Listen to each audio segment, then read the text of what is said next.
Daddy Frankie, ganito yun. Dadalhin ko muna si Neda, yung anak ko, doon sa bahay para malagaan ko siya doon. Bago namin makita si Ate Nida, napaka-war niya, war freak masyado. Oo. Ano naman ang nararamdaman mo ngayon, Tay, na ang laki ng pagbabago? Ano nararamdaman ng isang tatay para sa kanyang anak? Sa akin lang po ay lalong masaya na ako dahil nagbago na siya. Maraming salamat po. Lalong-lalo na sa inyo. At kay God.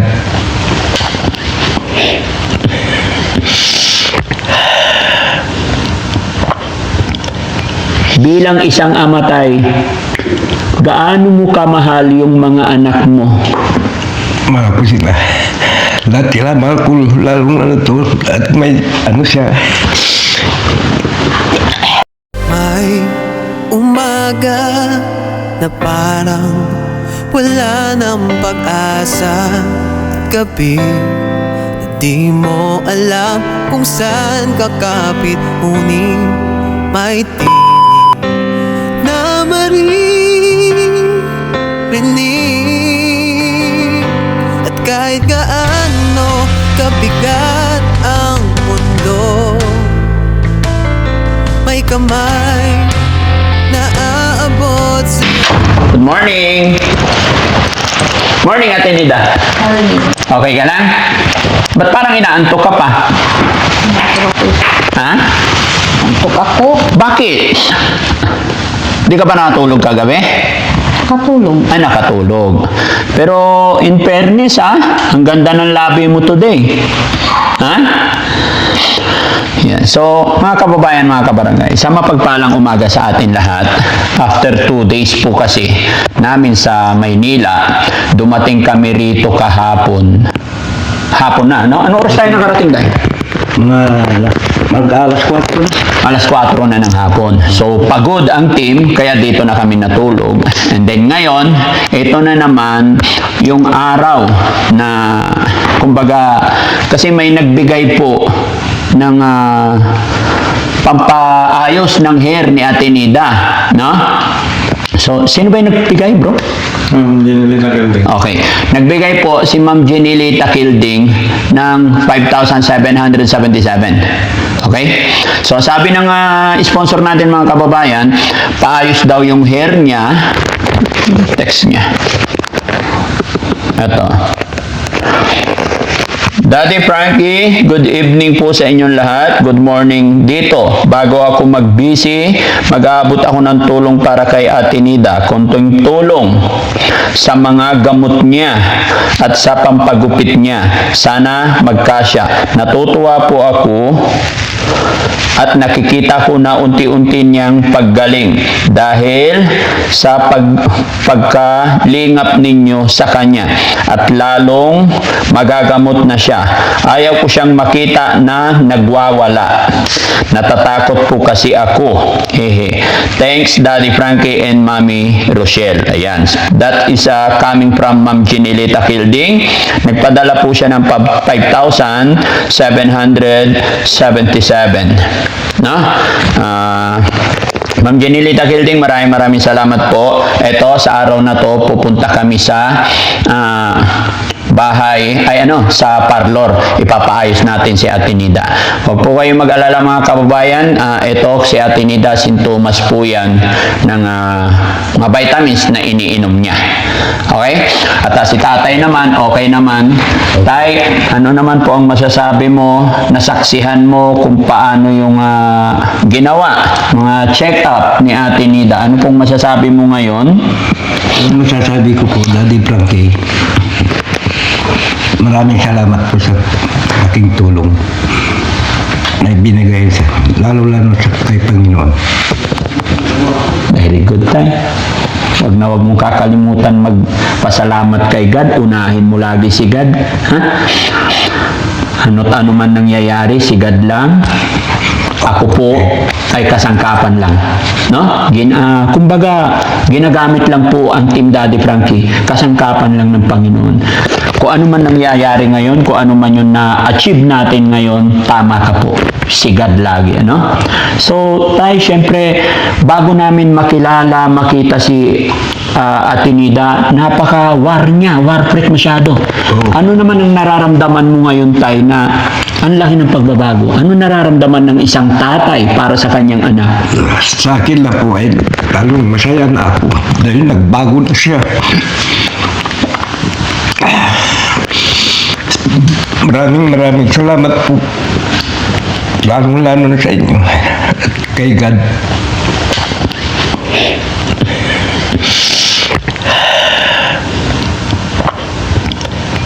Bilang isang ama, tay, gaano mo kamahal yung mga anak mo? Mahal ko sila. Lahat sila mahal ko, lalong ano to. At may ano siya.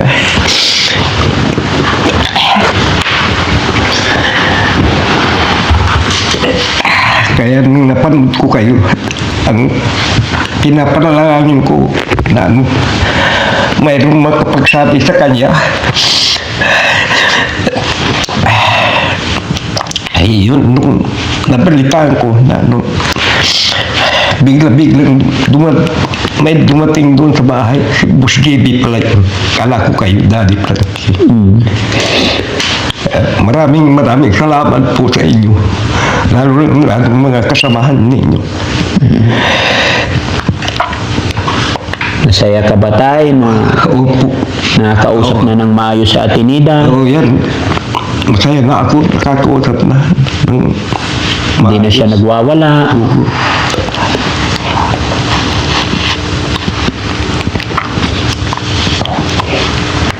Alam ko yung nararamdaman mo, tay.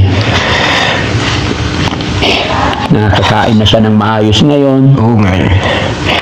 Yung malaking pasasalamat ko sa inyo, Daddy Frankie. Okay. Lalo kay God.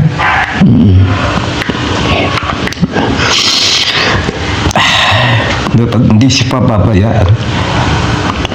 Basta manalig lang tayo, no? Opo. Tatay din kasi ako eh, kaya kung anong nararamdaman ng mga tatay. Pasok na pasok sa puso ko, mga kababayan, naiiyak din ako, naiiyak si tatay. Maraming salamat po. Daddy Frankie. Salamat talaga sa Panginoon. Dahil kung hindi natin natagpuan si Ate Nida, siguro hanggang ngayon nandun siya sa bahay, nagwawala. Pero ngayon, awa ng Panginoon, kalmado na siya. No? Kaya, Salamat po. thanks to God talaga. Okay, bago tayo aga-aga eh. Napapaiyak. Ay, napapaiyak tuloy ako kay tatay, mga kababayan. Walang mapaglagyan ng saya. Alam niyo, mga kababayan, nakita ko naman sa sitwasyon talaga na gustong-gusto ni tatay. Kaya lang, syempre, sa hirap ng buhay, kawalan, hindi nila alam kung saan sila pupunta. Kaya ngayong nakita niya yung improvement sitwasyon after po ng ilang araw nating pag-aalaga, ay napaiyak na lang siya. No? Kaya salamat. Pasensya na kayo, mga babayan, kahit ako hindi ko alam kung anong sasabihin ko. Napakabilis ng panahon. Pero hindi po na ang uhulugan ay stop na tayo. Hindi po. Nakamonitor pa rin tayo dahil ang request po ni tatay, gusto niya pong bumawi sa kanyang anak. Gusto niya daw iuwi yung kanyang anak na makasama doon at siya po yung mag-aalaga. Tay, bakit gusto mo ikaw mag-alaga sa anak mo? Siyempre, anak ko siya, Daddy. Kung mag-alaga sa kanya. Dahil, mga anak ko nasa malalayo eh. Kaming dalawa lang naiwan doon. Kaya nalagaan ko ng gusto yan. Eh, yan, dumating ng araw. Yan, kayo na pala ang makakatulong sa amin, sa anak ko. Tagal na yan. 5 years na yata to. Na ganyan. Ngayon lang nagkaroon ng linaw. Ngayon lang nagkaroon ng linaw. Kaya maraming salamat po, lalo na mga tumutulong sa amin. Maraming salamat po. Okay. Pero huwag kang mag-alala, Tay. Di po ba hindi natuloy yung pagpapacheck up ng dugo? Oo. I-schedule ko ulit. Schedule. Oo. Pero ang gagawin natin, sunod na punta namin doon, kukunin namin kayo alas 10 ng gabi. Ah. Kasi mahirap mga kababayan eh. Ang nangyari, fasting. Pero madaling araw nagising. So medyo nasira yung magdamag na preparasyon namin. Kaya ang gagawin ko, bago natin siya pakuha ng dugo, pipick upin namin kayo alas 10 ng gabi. Dire-diretso tayo sa pagamutan. Tapos bago mag alas 8 ng umaga, kuhaan ng dugo agad. Sa sasakyan lang tayo mag-i-stay para totally monitor natin. Hindi pwede kasing maligo, hindi pwedeng uminom. No? Although syempre sa pinagdadaanan ni Ate Nida, hindi nga naman natin masasabihan na kinausap ko siya, bawal kang magganyan. Kaya lang nagising siya ng madaling araw, nagtimpla siya ng kape. Kaya nag-change mind. Hindi rin pwedeng mag-extend pa tayo ng isang araw kasi marami pa kaming schedule din. Marami pa tayong mga ibang gagawin. No? Opo. So sa ngayon, Tay, anong masasabi mo kay Ma'am Jenilita Kilding? Nagpadala po siya ng 7,700. Sabi niya yun po yung pandagdag pambili ng 5,770. sorry. Nagpadala pala si Ma'am Jenilita Kilting na 5,777. Sabi niya, pampaparlor at saka idagdag na lang sa pambili ng gamot. Pero Tay, sasabihin ko lang sa iyo kasi hindi mo na nakita, dinala natin siya sa private doctor para at least to be transparent, para alam mo rin. 5,700 sa gamot pa lang kasi, Tay, gaya ng sinabi ko, yung sinabi ko sa iyo kanina, 4,000 na yon.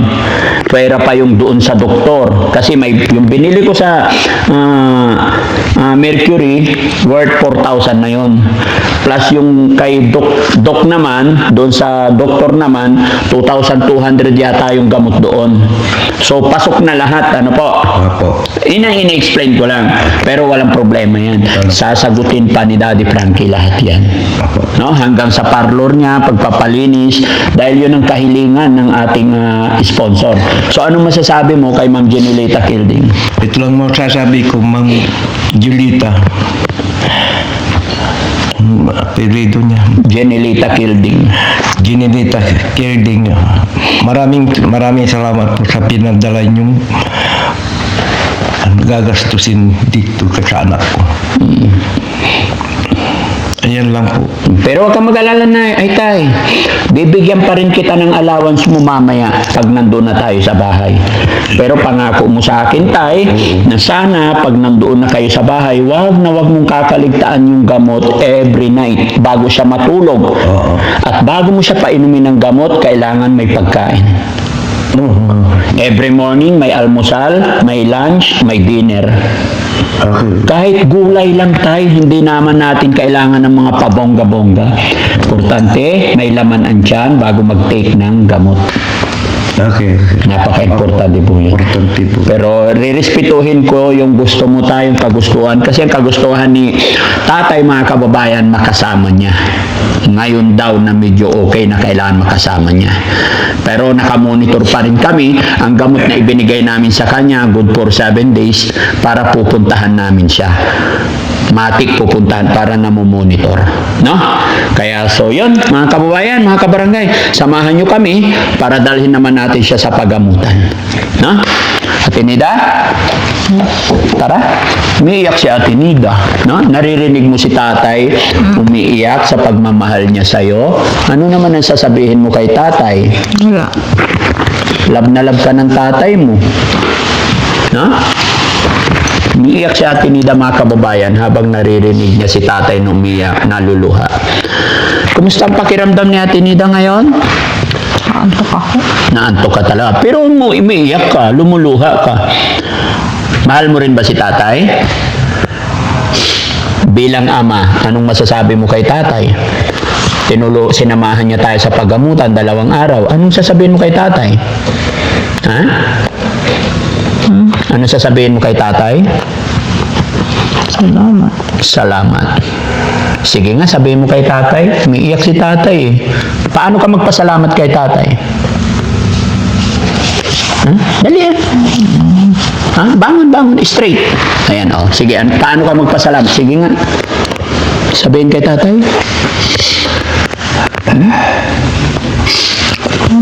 Hindi mo alam. Oh, anong mensahe mo kay tatay para hindi na siya mag-inom? Okay lang naman uminom siya, wag lang sobra-sobra. Huwag lang sobra. Wala namang problema sa akin. Gaano mo kamahal si tatay? Gaano mo kamahal yung tatay mo? Hindi ko alam. Kasi alam nyo mga kababayan, lagi kong naririnig kay Ate Nida off-cam, lagi niya pag nagkumakain sila sabay, sa ikli ng panahon na magkasama, nasaksihan ko na nagsasama sila, alam kong mahal na mahal ni Ate Nida yung kanyang tatay dahil lagi niyang pinapaalalahanan na wag nang mag-alak, wag nang maglasing. Di ba? Kasi kung walang concern po ang isang anak sa kanyang magulang, hindi na niya sasabihan. Di ba? Kaya nakikita ko talaga na maganda yung pamamaraan, pag-alaga ni tatay sa kanyang anak. Alam ko ramdam ng anak kung paagaano niya kamahal. Kaya mga kababayan, mga kabarangay, yung mga iniisip ng iba, sana lawakan natin isip natin, huwag tayong mag-isip ng hindi maganda. Kasi gaya na aking sinabi, sa ikli ng panahon, oras na nakita ko, nasaksihan ko na magkasama sila, is maayos yung ano ni tatay. Siguro lang dahil nagkataon po talaga na yung trabaho ni tatay is sa construction, tagahalo ng simento, na barkada. Siyempre sa hirap din ng buhay. Walang asawa si tatay, mag-isa lang talaga. At ngayon ko rin napagtanto, naramdaman kung gaano nga ba kahirap ang sitwasyon ni tatay, mamumuhay dun sa bahay nila na mag-isa lang siya. Kaya siguro ni-request niya na makasama si Ate Nida. No? Mahirap ba mag-isa doon sa inyo, tayo? Siyempre, mayroon. Pag mag-isa ka lang. Kung mag-isa ka lang, magluto ka. May trabaho, tatrabaho ako. Malungkot. Malungkot. Pag mag-isa ka lang. Kaya sabi ng mga anak ko, hayaan yun. Pag gumaling na yan, matutulungan na kayo yan. Oo. Sabi nila. Ba't hindi ka na nag-asawa, tay? Kasi sabi ng asawa ko nung baka mamaya mag-asawa ka na, mag-asawa ka pa uli. Hindi na. Gampanan kong mga anak ko, kako. Sa kaya mga apo ko. Mga apo ko, para sukot sila. Pag nag-asawa ko, wala.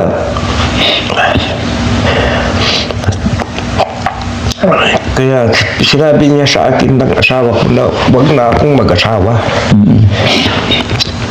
Dahil alam niya. Dahil ano niya sakit sa puso eh. Asma. Kaya yung usapan ninyo ng asawa mo na wag na ikaw mag-asawa, focus ka na lang sa iyong mga anak. Oo, mga anak ko. Napakabait mong tatay.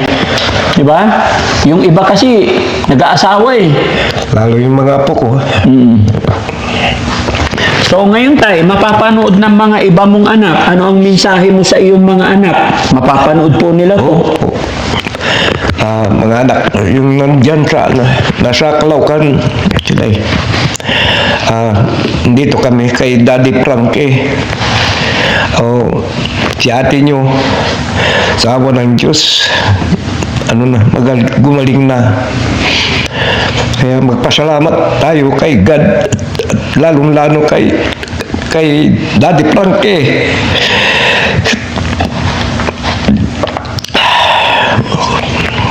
Kailan po ang anak. Sana tayo, no? Tulungan ka rin ng mga anak mo. Alam ko po yung hirap ng buhay. Pero dahil sa edad mong yan, sa sitwasyon ni Ate Nida, umiiyak din si Ate Nida eh. No? Nakakaiyak naman. Sana tulungan ka ng mga anak mo. Kahit paunti-unti padalahan ka nila, no? Okay. Ha? Pinapadalhan kami ng ano. Ay, pinapadala. Very good. Budget niya. Okay. Si Ate Nida naman. Ate Nida, mapapanood ng mga kapatid mo to. Ano yung mensahe or sasabihin mo sa mga kapatid mo?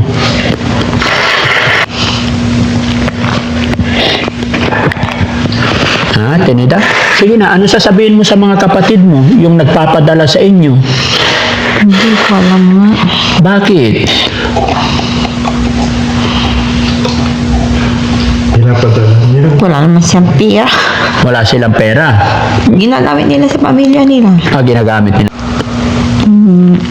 Alangan nila yun. Hindi, maganda yung magsasabi ka. Ikaw magsabi. Sige nga, sabihin mo nga. Ha? Hindi ko alam kung sasabihin. Daddy Frankie, ganito yun. Dadalhin ko muna si Neda, yung anak ko, doon sa bahay para malagaan ko siya doon. Babalik kayo na naman doon. Sige po. Walang problema. Walang problema, basta pumayag naman kayo at babalikan niyo siya. Opo. Kasi Punta tayo sa Maynila. Aabisuhan naman kita kung kailan na schedule ulit tayo. No? Sige po. Rerespetuhin ko po yung desisyon ng bilang ama. Naintindihan kita. Apo, kasi ayan. Basta pangako mo lang tayo, wag na wag mong kakaligtaan ng pagpapainom ng gamot. Okay? Oo. Kasi si Ate Nida rin gustong-gusto na rin umuwi. No, Ate Nida, bakit gustong-gustong umuwi ni Ate Nida? Anong gagawin mo sa bahay? Namimiss ko tatay ko. Kahit lasinggo. Ha? Namimiss ko si tatay ko. Kahit? Lasinggo. Tapos yung mga kapitbahay ko doon. Oh. Nakaaway ko. Oh, anong gagawin mo dun sa mga nakaaway mong kapitbahay? Wala lang. Away bati. Oh, magsusorry ka na sa kanila. Ano? Ha? Kasi ngayon okay ka na. Ano magsusori? Hanggat nabubuhay pa, ganun pa rin ang routine. Hindi mag-iiba na. Araw. No? Mag-iiba na kasi okay na tayo. Okay? Pagagandahin natin yung hair mo Hindi ngayon. mawawala yun, ganun lagi yun. Hindi Bahay ko. Magbabago. Di ba sabi ni Mami Rochelle, pag magaling ka na, magtatrabaho ka dun sa kanya? Gusto mo doon sa Makati, di ba? Ayaw mo doon? Sabi mo, gusto mo doon magtrabaho sa Makati. No? O, sige, okay. Yun. So, alis na tayo. Punta tayo sa ano. Nakaready na lahat ng damit nyo? Nakaready po. So, yun mga kababayan, bago kami umalis, ako yung magpapasalamat sa mga kababayan natin na nagpapadala ng mga damit. Kagaya ng pinasuot natin kay tatay. Magmula nung umalis tayo. Galing po yan sa ating mga kababayan na nasa ibang bansa, mga nagpapadala. Ganon doon po dito sa damit ni Ate Nida. No? Lahat po ng mga, basta may sila napunta dito, syempre ilang araw sila, binibihisan natin sila. Kaya salamat po sa lahat na nagpapadala sa amin. God bless po. Tuloy-tuloy tayo sa video mga kababayan. Go, tara! Oo, nakaiyak naman mga kababayan. Gabi, di mo alam kung saan kakapit, ngunit may tinig na maririnig. At kahit gaano kabigat ang mundo, may kamay na aabot sa'yo. Di ka nag-iisa.